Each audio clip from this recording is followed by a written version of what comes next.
Hello everyone. ఇది వినాయక చవితి ముందు తీసిన వీడియో కానీ ఇప్పుడు అప్లోడ్ చేస్తున్నాను. సో ఏంటంటే చవితి వస్తుంది కదా, పాపకి బట్టలు తీసుకుందామని చెప్పి శ్రీకాకుళం వచ్చాము. శ్రీకాకుళంలో ట్రెండ్స్కి వచ్చామన్నమాట.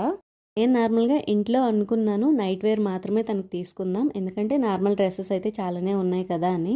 కానీ బయటకు వచ్చాక నైట్ వేర్ తప్ప మిగతావన్నీ తీసుకున్నాము.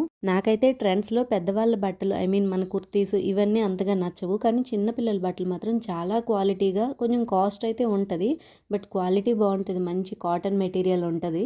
మా పాప అయితే కొంచెం తనకి గుచ్చినట్టున్న అస్సలు యూజ్ చేయదు. ఎంత తక్కువ కాస్ట్ అయినా ఎలా ఉన్నా పర్లేదు, కానీ తనకు అస్సలు గుచ్చకుండా కంఫర్ట్గా ఉండాలి. సో అలాంటివే తీసుకుంటుంది అనమాట, అంటే అలాంటివే యూజ్ చేస్తుంది. అందుకే ట్రెండ్స్లో అయితే ఇంకా మంచి కాటన్ మెటీరియల్ ఉంటుంది కదా అని చెప్పి ఇక్కడికే వచ్చాం. క్వాలిటీ బాగుంటుంది కానీ బిల్ మాత్రం బేభత్సంగా ఉంటుంది కదా. 7,000 ప్లస్ బిల్ అయ్యింది. సో దానికోసం ఒక గిఫ్ట్ కూడా ఇచ్చారు. నెక్స్ట్ షార్ట్లో చూద్దాం.